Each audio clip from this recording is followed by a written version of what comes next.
Hello students, now it's time to start our lesson 3, that is working with Windows 7. So first we will see the part 1. Now what you are going to be learned in this chapter, we will first see the introduction, then we will see the features of Windows 7 and then we will see using a desktop. So let's start with introduction. In this part, we will clear our concept about what is operating system. Operating system is like our mom. In our house, mom handles everything like cooking, cleaning, washing, handling needs of every members, etc. So we can say that mother is the operating system of our home. Likewise, the same way, computer is a machine that cannot think of its own. It needs instruction to perform each and every action, to perform each and every task. And that operating system is a program that gives instructions to computer. It works as a medium through which we can interact with the computer hardware. So if you want to work with the computer, you need operating system. It controls all the activities of the computer like a mom.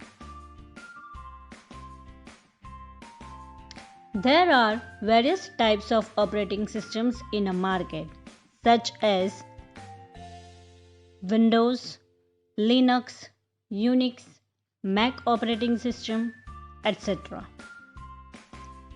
Out of these, Windows is very popular operating system. Windows is a graphical user interface between computer and hardware and user. The first version or the first edition of Windows operating system was introduced in the year 1980 and which is known as Windows 1.0. After that, many versions of Windows have been released. The most popular versions of Windows are Windows 98, Windows 2000, Windows Me, Windows XP, Windows Vista, Windows 7, Windows 8 and Windows 10. Windows 10 is the latest version of Windows operating system. It is preferred for both single and multiple users. Now, who developed Windows? Windows was developed by leading software company Microsoft. Bill Gates is the founder of Microsoft and one of the richest men in the world. Now let's move ahead to second features of Windows 7. See, Windows 7 has become very popular because of its user-friendly environment. As shown in figure, it operates on icons, buttons. Now the first feature is, it is very fast, it is very smart and safe. By using mouse, by using icon, you can operate this operating system.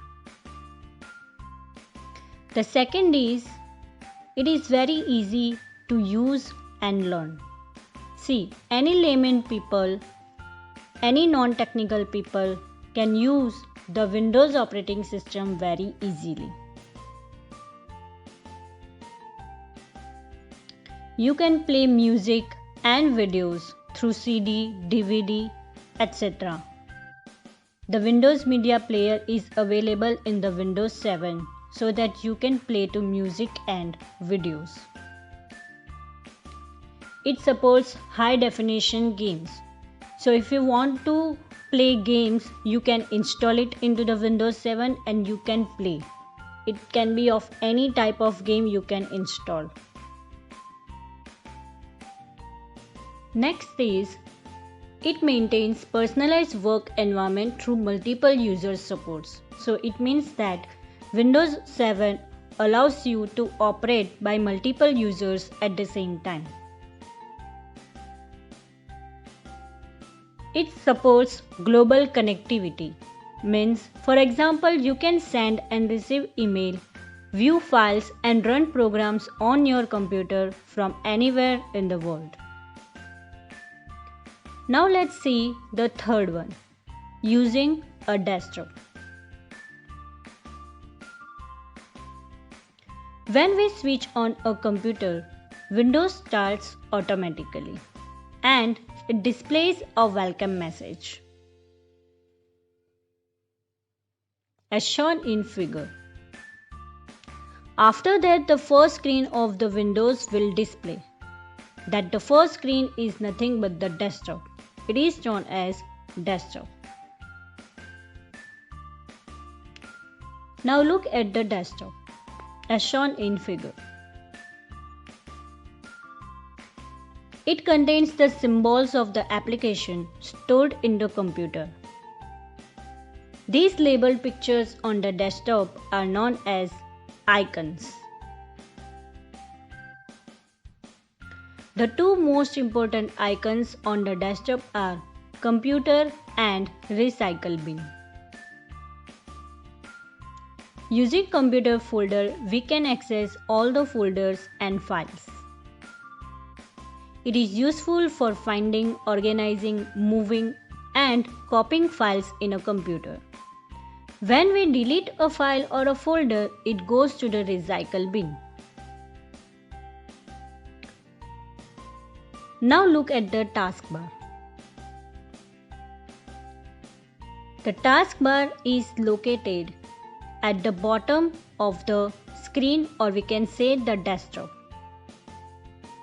It has start button on its left side and notification area on its right side, as shown in figure.